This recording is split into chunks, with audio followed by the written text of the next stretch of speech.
दोस्तों नमस्कार, मैं एस राठौर आपका अपनी इस रिपोर्ट में बहुत बहुत स्वागत करता हूं। जैसा कि आप सभी को पता है कि फरीदाबाद जिले की सिक्योरिटी को ध्यान में रखते हुए अवैध गेस्ट हाउसेज के खिलाफ हम लगातार आवाज उठाते रहते हैं और हमारी उस आवाज का भी फायदा हो रहा है कि धीरे धीरे अवैध गेस्ट हाउसेज बंद हो रहे हैं और फरीदाबाद के अंदर अन्य राज्यों से आए हुए लोग जो कि अवैध गेस्ट हाउस खोलते हैं या फिर फरीदाबाद के ही लोग जो अवैध गेस्ट हाउस खोलते हैं, उन्होंने गेस्ट हाउस खोलने का जो धंधा है, उसका जो रास्ता है, उसे अब धीरे धीरे बदलना भी आरंभ कर दिया है।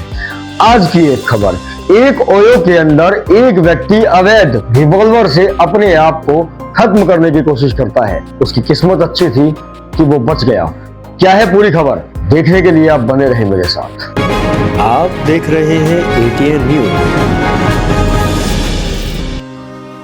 फरीदाबाद के लोगों में उस वक्त हड़कंप सा मच गया जब लोगों को ये पता लगा कि फरीदाबाद के मुजेसर में स्थित एक ओयो जिसका नाम है वेदा इन, उसके अंदर एक व्यक्ति अन्य राज्य से आकर ठहरता है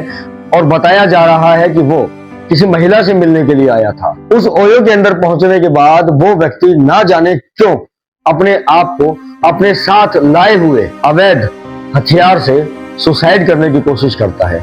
बताया जा रहा है, सूत्रों के हवाले से खबर है कि उसने करीब 2-3 राउंड गोलियों के फायर किए। उसकी किस्मत अच्छी थी कि वो बच गया। दर्शकों, आखिरकार जो भी गेस्ट हाउसेस फरीदाबाद के अंदर खुले हुए हैं या जिस गेस्ट हाउस के अंदर ये वारदात हुई, उस गेस्ट हाउस के अंदर क्या कोई ऐसा तरीका नहीं था कि उस तरीके से ये जांचा जा सके कि जो भी अतिथि उस गेस्ट हाउस के अंदर रुकने के लिए आ रहे हैं, कहीं उनके पास कोई बम,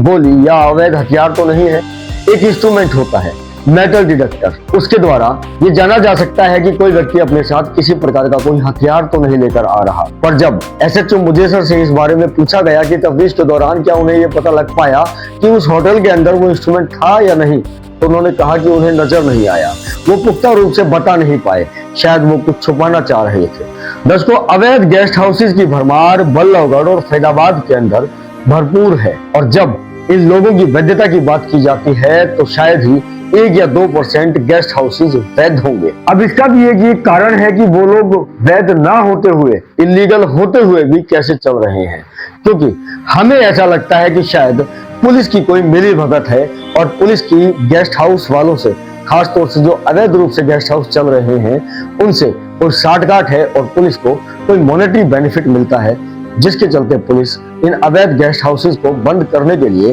कोई मुहिम नहीं छेड़ती। कई कमिश्नर देखे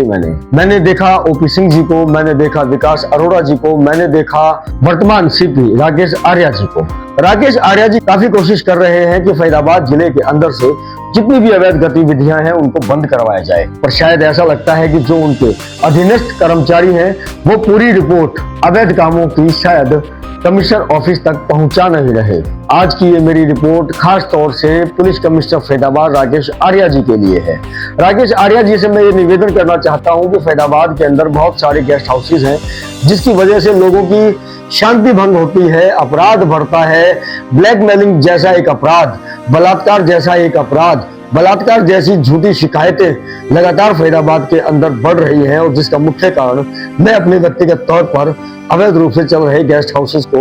मानता हूं। अभी हाल ही के दिनों में सेंट्रल थाना फरीदाबाद में 2 लोगों को पकड़ा, एक महिला और एक पुरुष, जो कि एक अधेड़ उम्र के व्यक्ति को ब्लैकमेल कर रहे थे काफी समय से, और बताया जाता है कि करीब 10 से 13 लाख रुपए के बीच की राशि वो दोनों लोग मिलकर उस पीड़ित से, उस अधेड़ उम्र के व्यक्ति से लूट चुके थे। पर जब वो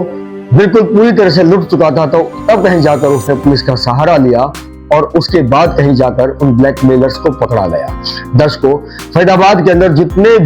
जितने भी सेक्स रैकेट के खुलासे होते हैं वो या तो अवैध गेस्ट हाउसेज के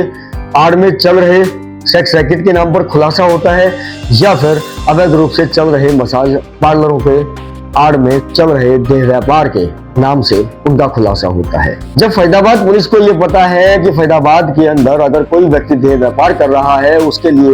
ये अवैध देह व्यापार करने वाले इन 2 तरह के स्थानों का सहारा लेते हैं। एक वो ओयो के नाम से गेस्ट हाउस और मसाज पार्लर के नाम से देह व्यापार का अड्डा। तो आखिरकार फरीदाबाद की पुलिस ऐसा कोई इंतजाम क्यों नहीं करती कि इन दोनों स्थानों पर गहन नजर रखी जाए और कोई भी व्यक्ति किसी भी सूरत में कैसे भी ध्येय व्यापार ना कर सके। आज वाकई में फैदाबाद के लिए, फैदाबाद की सुरक्षा के लिए बहुत दुखद खबर है कि फैदाबाद के एक गेस्ट हाउस जो कि मुजेसर के अंदर स्थित है, उसके अंदर एक व्यक्ति अवैध हथियार लेकर घुस जाता है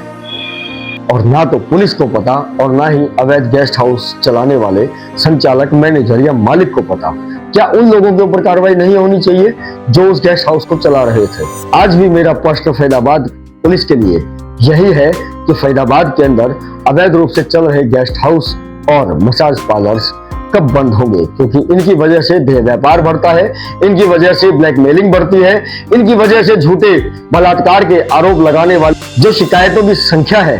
वो बढ़ती है। कहीं ना कहीं पुलिस का कामकाज बढ़ता है और लोगों की शांति भंग होती है। मैं उम्मीद करता हूं कि शायद फैदाबाद पुलिस अब जागे और अवैध रूप से चल रहे सभी गेस्ट हाउसेस को बंद करने की मुहिम युद्ध स्तर पर आरंभ करे। दोस्तों, दोबारा मिलूंगा अन्य किसी खास अपडेट के साथ। आप जुड़े हुए थे SS राठौर से ATN न्यूज के माध्यम से।